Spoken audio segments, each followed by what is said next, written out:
Quando eu criei este canal, a intenção era que ele fosse uma espécie de grito silencioso. Veja bem, eu não venho aqui para te dar uma frase de efeito, algo superficial que você pode postar no seu feed para parecer inteligente. A minha intenção é outra. É que este espaço seja um diário público, um livro aberto do que se passe na minha mente enquanto eu tento navegar este mundo. E hoje, nós vamos fundo em uma das companhias que mais tem me ajudado. Hoje vamos ver o que Sêneca realmente pode nos ensinar. Vamos nos aprofundar. Esse aprofundamento começou com uma pergunta que me incomodou.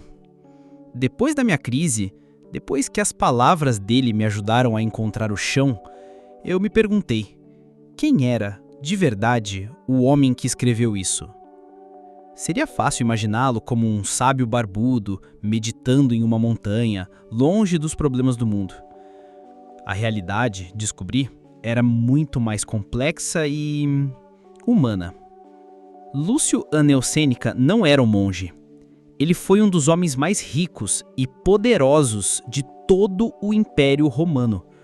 Um investidor, um dramaturgo, um senador e o mais chocante, o tutor e principal conselheiro de um dos tiranos mais infames da história, o imperador Nero.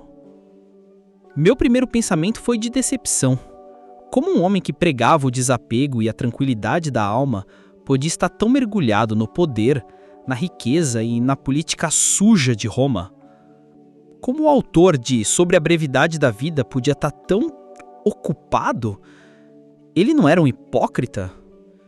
Mas foi essa aparente contradição que me puxou para mais perto.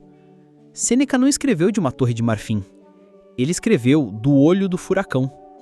Suas palavras sobre o tempo, a ansiedade e a morte não eram teorias abstratas. Eram ferramentas forjadas no fogo de uma vida perigosa e cheia de compromissos. Ele não estava me dizendo o que fazer de um lugar de perfeição. Ele estava escrevendo para si mesmo, um lembrete no meio do caos. E isso mudou tudo. Ele não era um santo. Ele era um de nós. Com essa nova perspectiva, eu reli o livro. E os ladrões de vida que ele descreveu ganharam uma nova dimensão. O primeiro ladrão, o passado. Sêneca passou 8 longos anos no exílio na ilha selvagem da Córcega, acusado de adultério pela corte imperial. Imagino ele lá, olhando o mar, com tempo de sobra para remoer cada erro político, cada palavra maldita em Roma que o levou àquele fim de mundo. Quando ele escreve sobre não se afogar na memória, ele não está dando um conselho genérico. Ele está descrevendo sua própria luta diária para não deixar que o fantasma de Roma roubasse seu presente na ilha. O segundo ladrão, o futuro. Viver em Roma sob o comando de imperadores como Calígula ou Nero era viver com uma espada sobre a cabeça. O favor do imperador podia virar ódio da noite para o dia. A sua vida e fortuna podiam ser tiradas por um capricho. A ansiedade sobre o futuro não era uma neurose moderna. Era a condição padrão de qualquer um perto do poder. A filosofia de Sêneca sobre focar apenas no presente, no que se pode controlar, não era um exercício de bem-estar. Era uma estratégia de sobrevivência mental.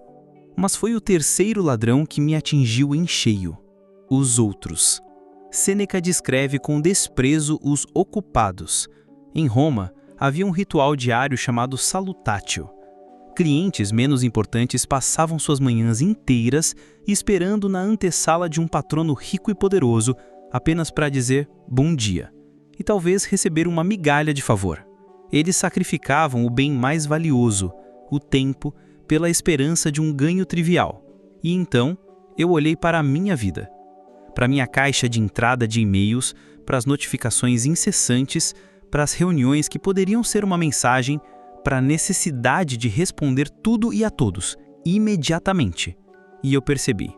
Eu estava na minha própria salutatio. Nós todos estamos. A tecnologia mudou, mas a dinâmica é a mesma. Continuamos entregando nossas manhãs, nossa atenção, nossa vida na esperança de um like, de uma aprovação, de não desagradar alguém. Somos escravos voluntários da ocupação alheia. Sêneca viu isso há 2000 anos.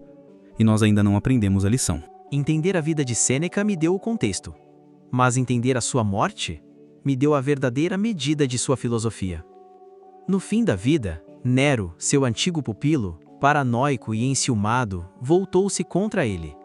Sêneca foi acusado de conspiração e recebeu a ordem de tirar a própria vida. Os soldados de Nero cercaram sua casa. Não havia apelação, não havia escapatória.